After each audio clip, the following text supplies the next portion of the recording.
Genesis 17 to 1 to 14. Abraham and the covenant of circumcision. Genesis 17:15-27. Isaac's birth promised. Genesis 18 to 121. Abraham intercedes for Sodom. Genesis 18:22-33. When Abram was 99 years old, the Lord appeared to Abram and said to him, I am God Almighty, walk before me and be blameless, that I may make my covenant between me and you, and may multiply you greatly. Then Abram fell on his face, and God said to him, Behold, my covenant is with you, and you shall be the father of a multitude of nations. No longer shall your name be called Abram, but your name shall be Abraham, for I have made you the father of a multitude of nations. I will make you exceedingly fruitful, and I will make you into nations, and kings shall come from you, and I will establish my covenant between me and you, and your offspring after you, throughout their generations, for an everlasting covenant, to be God to you, and to your offspring after you, and I will give to you, and to your offspring after you, the land of your sojournings, all the land of Canaan, for an everlasting possession, and I will be their God. And God said to Abraham, As for you, you shall keep my covenant, you and your offspring after you throughout their generations. This is my covenant, which you shall keep between me and you, and your offspring after you.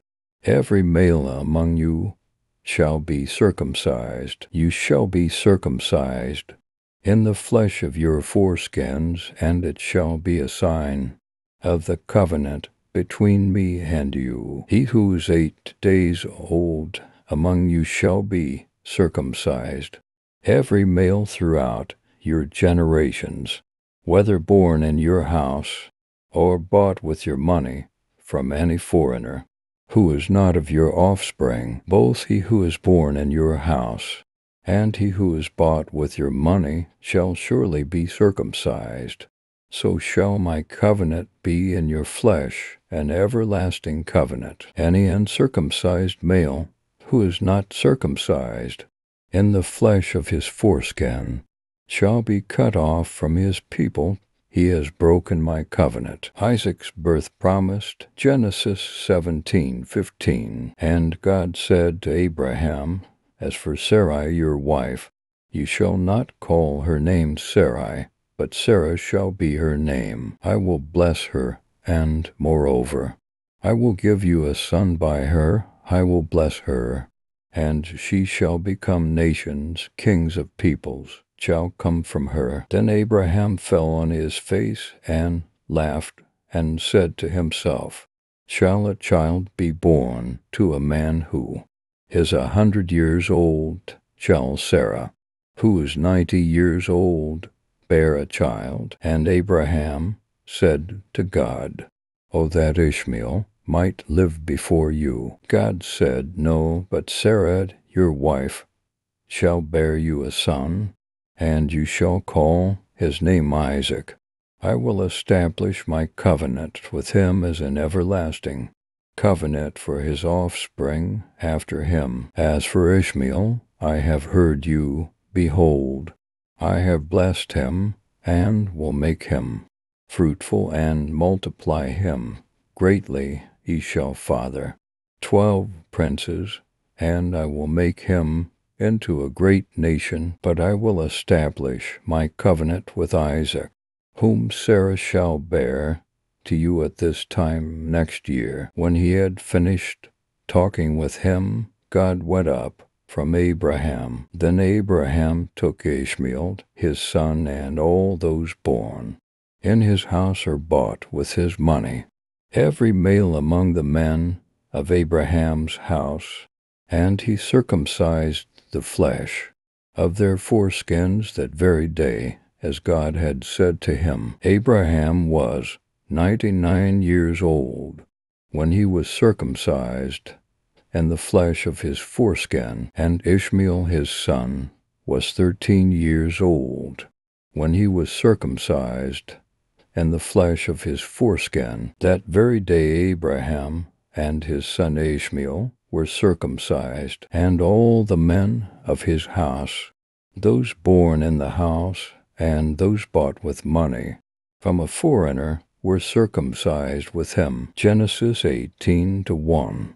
And the Lord appeared to him by the oaks of Mamre, as he sat at the door of his tent in the heat of the day. He lifted up his eyes and looked, and behold, 3 men were standing in front of him.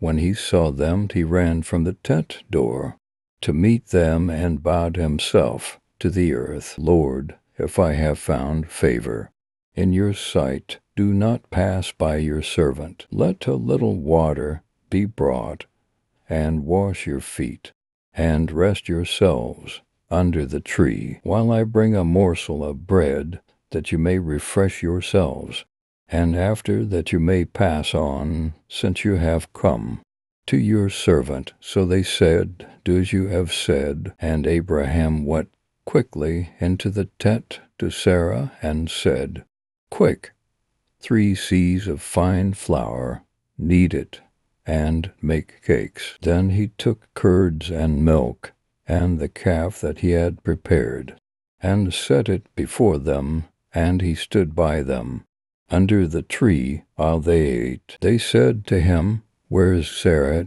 your wife? And he said, she is in the tent. The Lord said, I will surely return to you about this time next year, and Sarah, your wife, shall have a son. And Sarah was listening at the tent door behind him. Now Abraham and Sarah were old, advanced in years. The way of women had ceased to be with Sarah, so Sarah laughed to herself, saying, after I am worn out, and my Lord is old, shall I have pleasure? The Lord said to Abraham, why did Sarah laugh and say, shall I indeed bear a child, now that I am old? Is anything too hard for the Lord?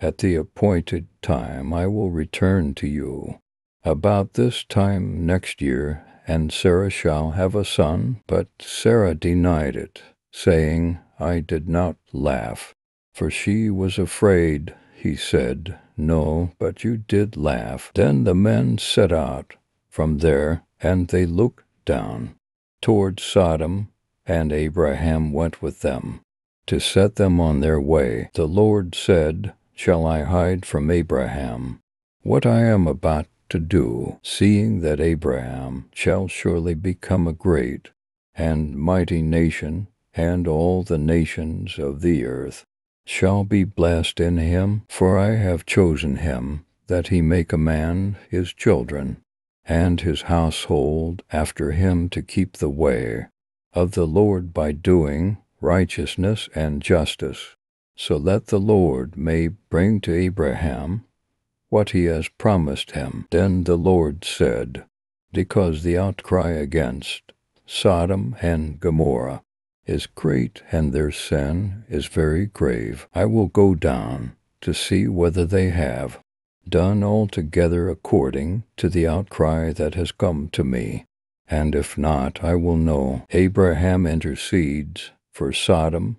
Genesis 18:22. So the men turned from there and went toward Sodom, but Abraham still stood before the Lord. Then Abraham drew near and said, will you indeed sweep away the righteous with the wicked? Suppose there are 50 righteous within the city. Will you then sweep away the place and not spare it for the 50 righteous who are in it? Far be it from you to do such a thing, to put the righteous to death with the wicked, so that the righteous fare as the wicked. Far be that from you. Shall not the judge of all the earth do what is just. And the Lord said, If I find at Sodom 50 righteous in the city, I will spare the whole place for their sake. Abraham answered and said, Behold, I have undertaken to speak to the Lord, I who am but dust and ashes. Suppose 5 of the 50 righteous are lacking, will you destroy the whole city for lack of 5? And he said, I will not destroy it if I find 45 there. Again he spoke to him and said, Suppose 40 are found there. He answered, For the sake of 40 I will not do it. Then he said, Oh, let not the Lord be angry, and I will speak. Suppose 30 are found there. He answered, I will not do it if I find 30 there. He said, Behold, I have undertaken to speak to the Lord. Suppose 20 are found there. He answered, For the sake of 20 I will not destroy it. Then he said, Oh, let not the Lord be angry, and I will speak again, but this once. Suppose 10 are found there. He answered, For the sake of 10 I will not destroy it. And the Lord went his way when he had finished speaking to Abraham, and Abraham returned to his place. Amen.